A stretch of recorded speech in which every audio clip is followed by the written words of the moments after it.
الحمد لله وكفى وسلام على عباده الذين اصطفى اما بعد. شاپ کونوں مکہ کی راہ دکھلاتا رہا، شاپ کونوں مکہ کی راہ دکھلاتا رہا، گمراہ شرک کو توحید سکھلاتا رہا. پرچم اسلام ابر درخشاں کے روپ میں بدھ قدوں کی چار دیواروں پر لہراتا رہا. اس گلی میں عصر حاضر کا فقیر بے مثال سنت خیر الورا کے زمزمے گاتا رہا. ملت اسلامیہ کے درخشندہ ستاروں، آج میں آپ کے سامنے اسلام کے عظیم سپوت اور مسلمانوں کے عظیم محسن کا ذکر خیر کرنا چاہتا ہوں، جس کے بیوت سے ایک عالم نے استفادہ کیا اور کر رہا ہے، جس کی بے باک زبان اور بے خیر قلم نے ہزاروں گمراہوں کو راہ ہدایت سے روشن کرایا، جس کی بے مثال قیادت میں ملت اسلامیہ ہندیہ نے اپنے دین و ایمان کی حفاظت کے لیے تن من دھن کی بازی لگا دی اور بے مثال قربانیاں پیش کی. میری مراد حجت الاسلام حضرت مولانا محمد قاسم نانوتوی رحمۃ اللہ علیہ.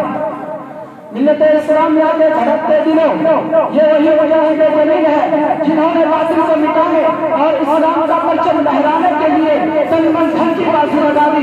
حکومت برطانیہ نے ہندوستان پر غاصبانہ ستہ جمایا، اسلام کو مٹا کر عیسائیت کی تبلیغ شروع کی، ظلم و ستم کے پہاڑ توڑے گئے، کئی لاکھ مسلمانوں کو شہید کر دیا گیا، جن کے گھروں میں ہاتھی جھومتے تھے ٹوٹا کٹورا لے کر بھیک مانگنے پر مجبور ہو گئے. شاہی خاندان کی بے نواز پھٹی چالیاں سروں پر ڈال کر گھروں میں کھانا پکانے کی نوکریاں کرنے لگی. وہ پردہ نشین عورتیں جن کے دیدار سے چاند سورج برستے تھے کی بھیک مانگنے پر مجبور ہو گئے. ہر طرف تباہی اور بربادی کا دور جا رہا تھا، خون پانی کی طرح بہ رہا تھا. گلی کوچوں میں لاٹیں پڑی تھی کہ درندے اور پرندے دن دہاڑے لوٹے اور گھسیٹتے تھے. مسلمانوں کو ہندوؤں کے گھروں میں بند کیا جاتا تھا تو ہندوؤں کے روم میں گائے کا گوشت چھوڑا جاتا تھا. البتہ پوری داستان خون سے لبریز ہے.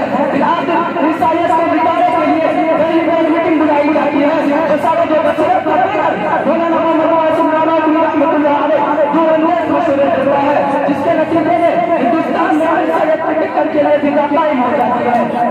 دوستو، اس عظیم ہستی نے عیسائیت کو مٹانے کے لیے کیا کچھ نہیں کیا. شاملی کا میدان ہے، حق و باطل کی جنگ جاری ہے. آپ میدان جنگ کے ایک کونے میں جا کر بیٹھ جاتے ہیں. حکومت برطانیہ کا ایک پٹو وہ واپس آپ کے پاس آتا ہے اور کہتا ہے اے قاسم تو نے دور سے بنا رہا ہے، اب میری چمکتی ہوئی تلوار تمہاری پکڑ لے گی. بے سارتا مطلب مجاہد کی زبان سے الفاظ نکلتے ہیں کہ یار کیا بک رہا ہے، اپنے پیچھے کی تو خبر لے، عقل سے تیرا انگریز جو ہی سے گھماتا ہے. محمد قاسم نانوتوی رحمۃ اللہ علیہ کی تلوار بجلی کی طرح چمکتی ہے اور اس کو زمین پر چپا دیتی ہے. دوستو، اسی دن میں موسم کی پٹی پر گولی لگتی ہے، حالت دلگوں ہو جاتی ہے، کپڑے خون سے شرابور ہے، مگر اب اسلام کا یہ پہاڑ اٹھتا ہے اور دوڑتا ہے کہ کہیں گولی کا نشان نظر نہیں آتا. حکومت برطانیہ نے ایک ناپاک سازش کی، ہندو قوم کو مسلمانوں سے متعلق کرا دیا. اس ملک ہندوستان میں مسلمانوں کو سیاسی اہمیت حاصل تھی. انگریز نے ہندو قوم کو آگے بڑھایا، مسلمانوں کو بتایا جب معاشرے اور سیاسی میدان میں ہندو قوم آگے بڑھی تو انہیں مدد کی اور بلندی سمجھائی اور ہندو مسلم کو آپس میں لگایا. چنانچہ 1876 میں شاہجہاں پور کے قریب چاندہ پور گاؤں میں میلہ خدا شرح سے منعقد ہوتا ہے. عوام کا جمع فقیر جمع ہوتا ہے، پنڈت دیانت سرسوتی کے حاضر ہوتا ہے. مناظر اسلام مولانا محمد قاسم نانوتوی رحمۃ اللہ علیہ کو حقانیت اسلام جتانے کا موقع ملتا ہے. عقل کا ایک پتلا اپنا معاملے عیسائیت کو بناتا ہے اور میدان جنگ جیت جاتا ہے. 1877 میں اسی جگہ دوبارہ میلہ خدا شرح سے منعقد ہوتا ہے، مگر پتہ کا سارا پھر بھی اسی بحر العلوم میں بنتا ہے. دوستو، پنڈت دیانت نے اپنا مسلم نور کو بناتے ہوئے اہل اسلام سے چھاڑشور کی مختلف مقامات پر تقریروں کا سلسلہ شروع کر دیا. قرآن پاک اور ارکان اسلام پر طرح طرح کے اہمیت دیے گئے. پنڈت جی کو ملازمت کی دعوت دی گئی، بہت کوششیں کی گئی کہ پنڈت جی علماء کے سامنے آ کر اپنا زور دکھائے مگر وہ تیار نہ ہو سکے. جس کا واحد سبب یہ تھا کہ پنڈت جی مولانا محمد قاسم نانوتوی رحمۃ اللہ علیہ شاہجہاں پور کے میلے میں ان دھواں کنجریوں کو لوگوں سے خود سن چکے تھے جنہوں نے عیسائیت کا ہوا سے واقعہ کر دیا تھا.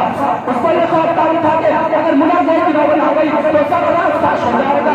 پھر آخر پنڈت جی مناظرے کے لیے تیار ہوتا ہے، شرط لگاتا ہے کہ مناظرہ مولانا قاسم سے ہوگا. وہ چاہتا تھا کہ موصوف بیمار ہے، نہ وہ آئیں گے نہ مناظرہ ہوگا اور نہ قلت کا دوستوں ملتی ہے تو کمزوری کے باوجود تیار ہو جاتے ہیں اور زیادہ پرور کی روانہ ہوتے ہیں. سرزمین روم کی زبان حال سے اچھی ہوتی ہے. کس شیر کی آمد ہے کیا کاپ رہا ہے, کس شیر کی آمد ہے کیا کاپ رہا ہے, ایک طرف چل کے بہت کاپ رہا ہے. اسلامی فوج کا ایک سپاہی پنڈت جی کو مناظرے کا چیلنج کرتا ہے لیکن وہ تیار نہیں ہوتا اور دور کی سفر ہو کر محنت بنا لیتا ہے. مختلف ترجیحوں سے لوگوں کو بہتاتا ہے. مسلمانوں نے میرے اس بات پر میرے نواب مقاصد نانوتوی رحمۃ اللہ علیہ وہاں پہنچتے ہیں تو اپنے لوگ جن کو پولیس کا نظر آتے رہتے ہیں. مگر مولانا محمد مقاصد نانوتوی رحمۃ اللہ علیہ اپنے مختلف تقریروں میں ان کے تمام آزاد کے جوابات کو تفصیل سے بیان کر کے عوام کو بچایا اور اسلام کا قائل ہونے میں مجبور کیا. مولانا محمد مقاصد نانوتوی رحمۃ اللہ علیہ اپنے خداداد صلاحیتوں سے اس کا اعتماد کیا اور ہمیشہ باطل کو شرط پر مجبور کیا. اللہ تعالیٰ حضرت کو پورے امت کے جانے سے جزائے خیر عطا فرمائے. آمین.